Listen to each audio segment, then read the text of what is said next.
చాలామంది రాత్రి కాగానే ఇళ్లకు చేరుకుని విశ్రాంతి తీసుకునే సమయంలో ఆమె మాత్రం ఆటో స్టీరింగ్ పట్టి రోడ్లపైకి వస్తుంది. కేరళలోని కోజికోడ్ నగరంలో అర్ధరాత్రి వేళల్లో ఆటో నడుపుతూ అందరి ప్రశంసలు అందుకుంటోంది రహియానా.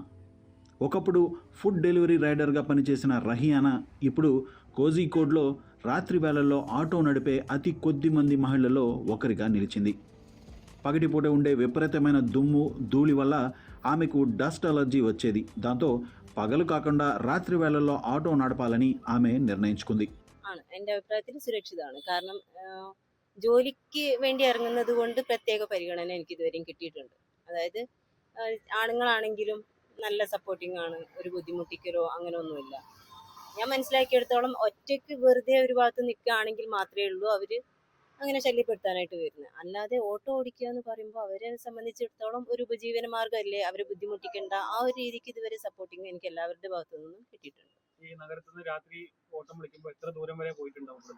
മാക്സിമം ഈങ്ങാമ്പുഴ, പിന്നെ കൊപ്പം, അങ്ങനെയൊക്കെയുള്ള ദൂരത്തേക്കൊക്കെ ഞാൻ പോയിട്ടുണ്ട്. രാത്രിയിൽ മോശം അനുഭവങ്ങൾ അങ്ങനെ എന്താ ഉണ്ടായിട്ടുണ്ടോ ഓട്ടം വിളിച്ചിട്ട്? ഇതുവരെ ഉണ്ടായിട്ടില്ല. എല്ലാവരും, ഞാൻ പറഞ്ഞല്ലോ, എല്ലാവർക്കും നല്ല സ്നേഹത്തോടുള്ള സംസാരമാണെങ്കിലും അങ്ങനെ ഇതുവരെ ബുദ്ധിമുട്ടൊന്നും എനിക്ക് ഉണ്ടായിട്ടില്ല.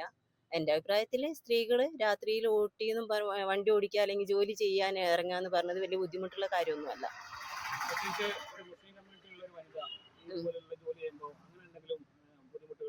അങ്ങനെ മുസ്ലിം ഹിന്ദു എന്നുള്ള പ്രത്യേകത വെച്ചിട്ടൊന്നും ഇതുവരെ എന്നോട് ആരും പെരുമാറിയിട്ടില്ല. മെയിനായിട്ട് ഇങ്ങനെ കയറിയിരിക്കുമ്പോൾ ഓരോ കാര്യങ്ങൾ ചോദിച്ച് മനസ്സിലാക്കി അങ്ങനെയുള്ള ഒരു രീതിക്ക് മാത്രമേ ഉണ്ടായിട്ടുള്ളൂ. എന്തുകൊണ്ടാണ് ഈ ഒരു ഓട്ടോ ഉപജീവനമാർഗ്ഗമായിട്ട് തിരഞ്ഞെടുക്കാൻ കാരണം? അത് ഓട്ടോ എന്ന് പറഞ്ഞു കഴിഞ്ഞാൽ മറ്റു ഫീൽഡിലേക്ക് ഞാൻ ഈ കാട്ടിന്റെ ഡെലിവറി എക്സിക്യൂട്ടീവായിട്ട് പോയിട്ടുണ്ട്. അപ്പൊ അതൊരു ഭയങ്കര ബുദ്ധിമുട്ടായിട്ട് എനിക്ക് ഫീൽ ചെയ്യും. കാരണം പകല് തന്നെ ചെയ്യണം, അവര് ആവശ്യപ്പെടുന്ന സമയത്ത് എത്തിച്ചു കൊടുക്കണം. അതൊക്കെ ഒരു ബുദ്ധിമുട്ടായിട്ട് തോന്നി കഴിഞ്ഞപ്പോൾ എൻ്റെ ഒരു ഫ്രണ്ട് പറഞ്ഞതാണ് ഓട്ടോ എടുത്ത് ഇറങ്ങാനായിട്ട്. എനിക്ക് ഇതുവരെ ഞാൻ പറഞ്ഞല്ലോ, ആണുങ്ങളെ കൊണ്ടാണ് എല്ലാ സഹായങ്ങളും കിട്ടിയിട്ടുള്ളത്. അവരാണ് എനിക്ക് വണ്ടി സംഘടിപ്പിച്ച് തന്നതും അങ്ങനെയൊക്കെ. ഓട്ടോ പരിശീലനത്തിന് ശേഷം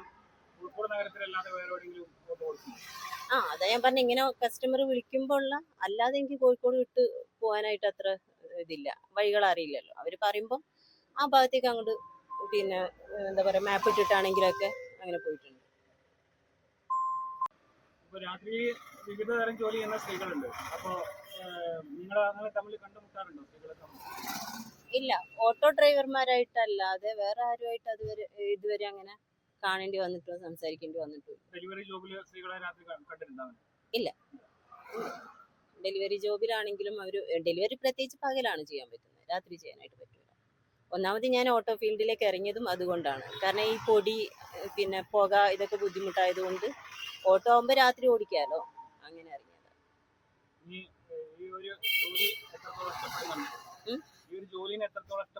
എനിക്ക് ഒരുപാട് ഇഷ്ടമാണ് ഈ ജോലി. ഞാൻ ഇഷ്ടത്തോടെ തന്നെ ചെയ്യുന്ന ജോലിയാണ്. എന്താണ് ഇപ്പോൾ ഒരു ജീവിതത്തിൽ ലക്ഷ്യം? ലക്ഷ്യം ആദ്യം തന്നെ എനിക്ക് ഈ വണ്ടി ഒന്ന് മാറ്റണം. ഇതിപ്പോ വേറൊരാളുടെ പേരിലുള്ള വണ്ടിയാണ്, അവർക്കിങ്ങനെ വാടക പോലെ കൊടുത്തോണ്ടിരിക്കുവാണ്.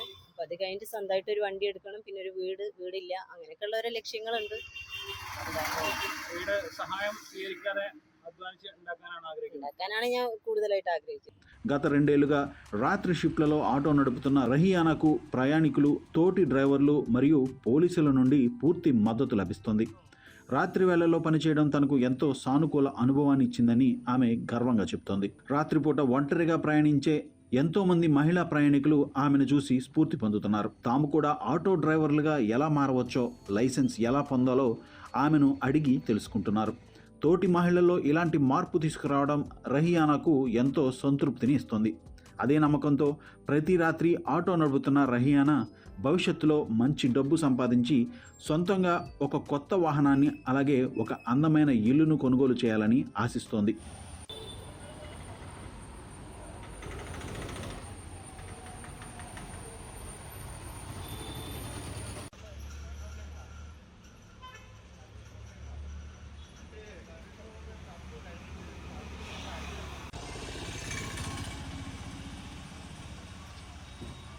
Okay.